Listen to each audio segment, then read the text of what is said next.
જય હિન્દ મિત્રો, village physical defence એકેડેમીમાં તમારા બધા મિત્રોનું ફરીથી હાર્દિક સ્વાગત છે. તો કેમ છો બધા વિદ્યાર્થી મિત્રો? હોપ છો બધા મજામાં હશો. મિત્રો, લાસ્ટ સન્ડે આપણે લાઈવ કર્યું હતું, એના ઉપરથી મેં માહિતી તો આપી જ હતી આ વિશેની, બરાબર. પણ એ પછી પણ ઘણા વિદ્યાર્થીઓને ડાઉટ હજુ બી રહ્યા છે, બરાબર. ઘણા વિદ્યાર્થીઓને હજુ પણ ડાઉટ ક્લિયર નથી થયા કે સર અમારે OTR કરાવવાનું છે કે નહીં, અમે જૂના વિદ્યાર્થીઓ તો શું કરવું કે નહીં, અમે નવા વિદ્યાર્થીઓ છે તો મતલબ હવે અમારે કઈ રીતના કરવાનું, બરાબર. તો એ બધી વિગતો વાત કરવાની છે ને આ શું કામ આવ્યું છે, બરાબર, એ બી આપણે માહિતી લેવાના છે કે SSC વાળાએ ફરીથી આ શું કામ મતલબ અપડેટ કર્યું છે, બરાબર. એ માહિતી લઈશું આપણે.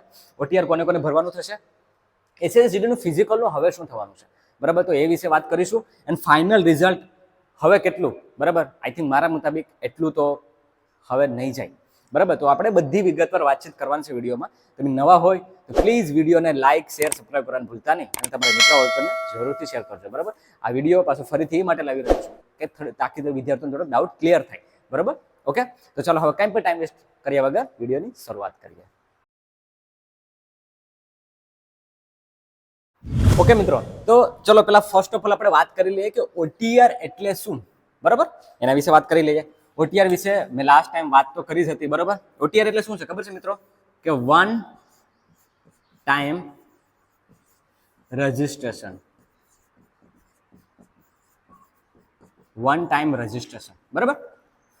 વન ટાઈમ રજિસ્ટ્રેશન કોને કોને કરવાનું થશે એ પણ આપણે જોઈશું. પહેલા આપણે જોઈ લઈએ કે OTR શું કામ આવી ગયું છે, SSC વાળાએ શું કામ OTR ને લાવ્યા છે, બરાબર. દેખો મિત્રો, આ વસ્તુ જો કે જ્યારે તમે SSC માં છે ને મતલબ પહેલા પણ તમે જૂની વેબસાઇટમાં ફોર્મ ભરાયા હશે ને, રજીસ્ટ્રેશન કરાવ્યું હશે ને, તો ત્યાં પણ તમારો આધાર કાર્ડ તો અપડેટ કરવાનું જ રહ્યું, બરાબર. પણ SSC જે નવી વેબસાઇટ લોન્ચ કરી, બરાબર, નવી વેબસાઇટ કઈ હતી? નવી વેબસાઇટ ssc.gov.in, બરાબર. આ વેબસાઇટ ઉપર જે બી નવું રજીસ્ટ્રેશન જેનું થવાનું છે ને, બરાબર, એ વિદ્યાર્થીઓને આ વેબસાઇટ ઉપર રજીસ્ટ્રેશન કરવાનું થશે. કેમ કે જૂના વિદ્યાર્થીઓને તો થયેલું જ છે, પણ એમાં કંઈ પણ અપડેટ કરવાનું હોય, કંઈ પણ મતલબ કે કોઈ પણ કેટેગરી, હવે જે જૂના વિદ્યાર્થીઓ છે એના માટે પણ ખાસ એ વસ્તુને ધ્યાન રાખવાનું છે કે તમારે કેટેગરીને, એટલે ઘણા વિદ્યાર્થીઓ મને કહેતા હોય છે કે સર અમારાથી ભૂલથી EWS નું સર્ટિફિકેટ અમારી પાસે ક્રુશિયલ ડેટ વાળું નહોતું તો અમે ઓપન કેટેગરીમાં ભર્યું હતું, એમાં એનો કોઈ વાત નથી, બરાબર.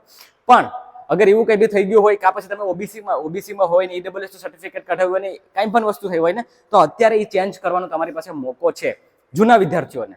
નવા વિદ્યાર્થીઓને ફરીથી પાછું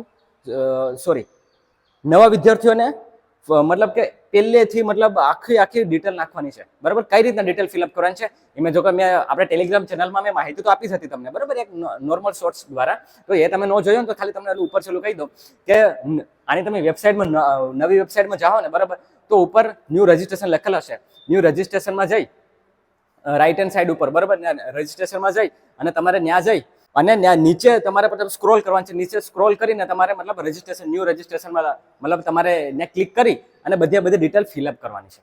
બધી ડિટેલ ફિલઅપ કરશો એટલે એમાં તમારા આધાર કાર્ડની બધી ડિટેલ આવી જશે, પાન કાર્ડથી લઈને બધી ડિટેલ ફિલઅપ કરી નાખશો એટલે તમારું ઓટોમેટિકલી ત્યાં તમારું રજિસ્ટ્રેશન થઈ જશે. અને લાસ્ટમાં એક પેજ આવશે એમાં બધી ડિટેલ લખેલી હશે, એ એકવાર કરેક્ટ કરી લેવાની.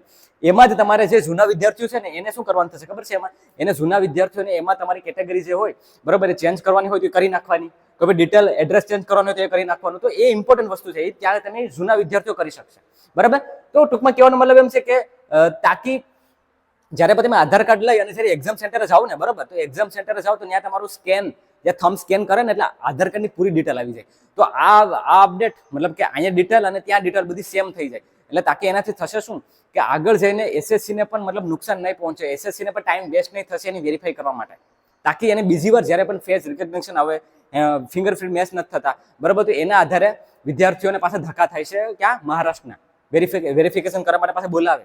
મારા કોન્ટેક્ટમાં ઘણા વિદ્યાર્થીઓ છે કે જેને બોલાવ્યા હતા પાછા ફરીથી. તો એ વસ્તુ ન થાય ને એટલા માટે આ વસ્તુ લાવ્યા છે તમને, બરાબર. તો સારી છે આપણા માટે. જે બી વિદ્યાર્થીઓ નવા છે એ પ્લીઝ એ પોતાની ડિટેલ ફિલઅપ કરી લે, બરાબર. હવે વાત કરીએ કે કોને કોને આ ભરવાનું થશે, બરાબર. દેખો, આમ તો બધાને ભરવાનું છે, મેં કીધું હતું એ પ્રમાણે, બરાબર, બધાને ભરવાનું છે. પણ જે ખાસ કરીને જે નવા વિદ્યાર્થીઓ છે ને એને જ આ ભરવાનું છે. જૂના વિદ્યાર્થીઓને શું કરવાનું છે સર? તો જૂના વિદ્યાર્થીઓને બસ મિત્રો તમારે ખાલી એટલું જ કરવાનું છે કે તમારે કોઈ પણ ડિટેલમાં એવું લાગે તમને કે મારે ચેન્જ કરવાની જરૂર છે, બરાબર, તો ચેન્જ કરી નાખવાની. બરાબર, જેમ કે એડ્રેસ છે, આધાર કાર્ડનું એડ્રેસ છે હોય, બરાબર, કેમ કે મિસમેચ થતું હોય છે, તો આધાર કાર્ડનું એડ્રેસ છે, કેટેગરી છે, બરાબર. તો એ જૂના વિદ્યાર્થીઓને ખાલી એ જ કરવાનું છે. જૂના વિદ્યાર્થીઓને પાછું ફરીથી રજીસ્ટ્રેશન નથી કરવાનું. આ ધ્યાન રાખજો, આ દિમાગમાં રાખજો. જૂના વિદ્યાર્થીઓને નથી કરવાનું. તો પ્લીઝ વારંવાર આ વસ્તુ મને નહીં પૂછતા મિત્રો, બરાબર.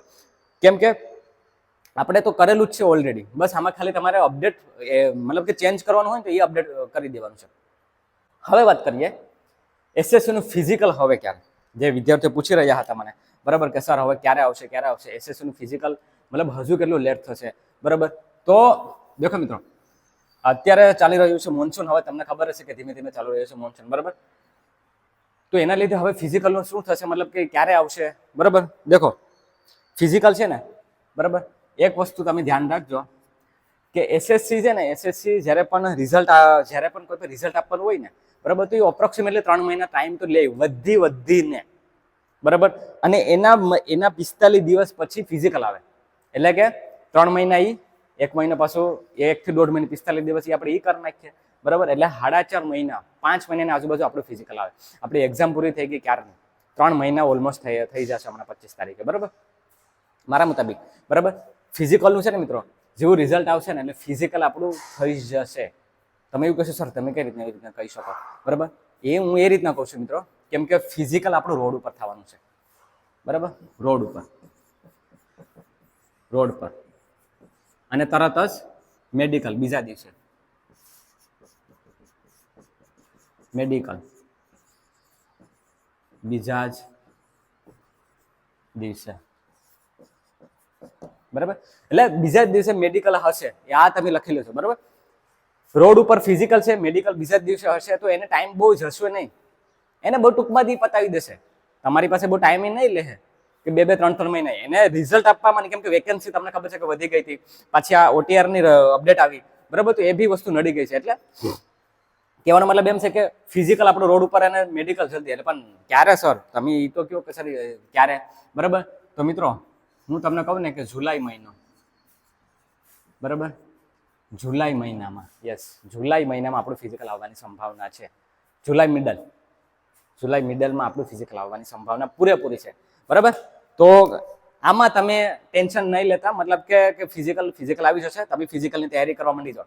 જેનો વજન વધારે છે એ ઓછો કરો, જેનો વજન ઓછો છે એ વધારો, જેને ચેસ્ટ નથી થતી એના પર ફોકસ કરો, જેને માર્ક છે એને, બરાબર. કેટલા માર્ક છે એ મેં તમને કીધું છે મારા વિડીયોમાં. એના ઉપર વધારે માર્ક હોય, એનાથી 2-5 માર્ક ઓછા હોય તોય પણ, અને 2-5 માર્ક વધારે હોય તો એને કંઈ ટેન્શન લેવાનું જ નથી. પણ 2-5 માર્ક ઓછા હોય ને, મેં જે કટ ઓફનો વિડીયો બનાવ્યો છે, બરાબર, હું મૂકી દઈશ, તમે જોઈ લેજો, બરાબર. છે જ આમ તો છો કે, પણ આ વિડીયોના અંતમાં મૂકી દઈશ, તમે ખાલી એ ચેક કરી લેજો. એનાથી 2-5 માર્ક ઓછા હશે ને તો ફિઝિકલ સ્ટાર્ટ કરી દેજો, બરાબર. અને એને મારા લગતું કંઈ પણ ફિઝિકલ નું હોય ને મિત્રો, તો આ નંબર ઉપર સંપર્ક કરી લેજો. 9898901503 આપણું 100% રિઝલ્ટ છે. ફિઝિકલની ટ્રેનિંગ હું શરૂ કરાવું, મતલબ કે બેસ ચાલુ જ છે આપણી, બરાબર. તો એના માટે તમે સંપર્ક કરી શકો, ઓનલાઈન ઓફલાઈન બંને માટે. હવે વાત કર્યું કે ફાઇનલ રિઝલ્ટ હવે કેટલું લેટ થશે, બરાબર. ફાઇનલ રિઝલ્ટ હજુ કેટલું લેટ સર, હજુ તો ફાઇનલ હવે તો આવી જવું જોઈએ, પણ મારા મુતાબિક હજુ પણ એમ સમજી લો તમે કે 8-10 દિવસ જેટલો ટાઈમ લાગી શકે એમ છે. કેમ કે આ ઓટીઆરની રજિસ્ટ્રેશનની અપડેટ આવી, બરાબર. તો આઈ થિંક એ ફિલઅપ થશે એન્ડ આ મંથના એન્ડ સુધીમાં તો એને આપી દેવું પડશે. આપણા ગ્રુપમાંથી એક વિદ્યાર્થી જેને મેં જે ગર્લ્સની વાત કરું, બરાબર, કે જે ટ્રેનિંગ આપણી ત્યાં ટ્રેનિંગ કરી, મતલબ કે 1.5 મહિને ટ્રેનિંગ કરીને પાસ થઈને એ બીએસએફમાં છે અત્યારે મધ્યપ્રદેશ, બરાબર. એમના જોડે વાત થઈને તો એ બધાને એવું કીધું છે કે તમારે જૂનના અંતમાં કે જુલાઈના મિડલમાં તમારે આવવાનું થશે, મતલબ કે એ લોકોને 10-15 દિવસની રજા આપશે, બરાબર. એની ટ્રેનિંગ એમ સમજી લો કે નવેમ્બરની આજુબાજુ પૂરી થશે. હવે રિઝલ્ટ એ વહેલા આપે ને, હવે કેમ કે ઓલરેડી 3 મહિના થવા આવ્યા છે, બરાબર. હવે એને કોઈ બી રીતે રિઝલ્ટ વહેલા આપવું પડે, કેમ કે રિઝલ્ટ વહેલા આપશે ને ત્યારે જઈ અને એનું ફિઝિકલી સ્ટાર્ટ કરાવી શકશે. ફિઝિકલ સ્ટાર્ટ થશે ત્યારે જઈને પાછું એનું પર રિઝલ્ટ આપી અને તમને વહેલી તકે આમાંથી ફ્રી કરીએ, કેમ કે મેડિકલ કરાવવાનું છે. મેડિકલમાંથી તમને પાછું તરત રિઝલ્ટ આપી અને એને તરત જ તમારું પોસ્ટિંગ માટેનું બોલાવી લેવા પડશે, કેમ કે પાછળ ભરતી છે, પાછી ઓક્ટોબર-નવેમ્બરમાં ફોર્મ ભરાશે. ફેબ્રુઆરીમાં એક્ઝામ છે, બરાબર. 50,000 રૂપિયાની વેકેન્સી આવવાની છે, કે જે વિદ્યાર્થીઓ ટાર્ગેટ કરી રહ્યા છે ને એની તૈયારીમાં લાગી જશો અત્યારેથી, બરાબર. તો એને બે ભેગી નો થઈ જાય ને એના માટે આ વહેલી પતાવી દેશે. તો રિઝલ્ટ ક્યારે આવ્યું? આ મંથના અંત સુધીમાં, એનાથી લેટ નહીં થાય, આ મંથના અંત સુધીમાં, બરાબર. એટલે એમાં સમજી લો તમે કે મે મહિનાનો છેલ્લું વીક થી લઈ અને જૂન મહિનાનું પહેલું વીક, બરાબર, મેનું છેલ્લું વીકથી જૂનનું પહેલા વીકની આજુબાજુ આપણું રિઝલ્ટ આવવાની પૂરેપૂરી સંભાવના છે. ફાઇનલ રિઝલ્ટનું દેખો, આમ તો એસએસસી ક્યારેય પણ એટલું લેટ કરતું નથી, પણ પહેલી વાર એવું થઈ રહ્યું છે કે લેટ થયું છે, બરાબર. એની પાછળના ઘણા બધા રીઝન છે. વેકેન્સી અપડેટ કરી છે એ લોકોએ, તો એ પ્રમાણે એને તૈયારીમાં પણ રહેવું પડે. પછી ઓટીઆરનું નવું વેબસાઇટનું લોન્ચ કર્યું છે, તો એ તો શું કે એટલું બધું નડે નહીં એને, પણ છતાં પણ બરાબર એસએસસી કોઈ પણ પ્રકારનું રિસ્ક નથી લેવા માંગતી, બરાબર. તાકી વિદ્યાર્થીઓને એને શ્યોરિટી મળી જશે ને એટલે રિઝલ્ટ આપી દેશે. તમે ટેન્શન ના લ્યો. બસ વિદ્યાર્થી મિત્રો એટલું કહું છું કે તમે ફિઝિકલની તૈયારી શરૂ કરો, હું એટલું તમને કહીશ. બરાબર. બાકી જે વિદ્યાર્થીઓને મેં જે વિડીયોનું કટઓફ બનાવ્યું છે ફિઝિકલનું, એનાથી 2-5 માર્ક ઓછા હોય, એનાથી પણ ઓછા હોય ને તો એ તો નેક્સ્ટની તૈયારી કરજો. બાકી પછી તમે તૈયારીમાં લાગી જશો ફિઝિકલની. ઓકે મિત્રો, વિડીયો શું કામ તમારા માટે લાવવો પડે એમ છે, કેમ કે ઘણા વિદ્યાર્થીઓને ડાઉટ હતા. ઓટીઆર વિશે હજુ બી કહું છું. ઓટીઆરની નવા વિદ્યાર્થીઓ છે, 2 તારીખથી રજીસ્ટ્રેશન શરૂ થશે, તમે કરી નાખજો. જૂના વિદ્યાર્થીઓને ખાલી એડિટ જ કરવાનું છે, બરાબર. ઓકે, બસ એટલું જ છે, કાંઈ ટેન્શન નહીં લેતા. પોતાનું બેસ્ટ આપજો અને તૈયારી કરતા રહેજો. વિડીયો સારો લાગ્યો હોય તો લાઇક, શેર, સબસ્ક્રાઈબ કરવાનું ભૂલતા નહીં.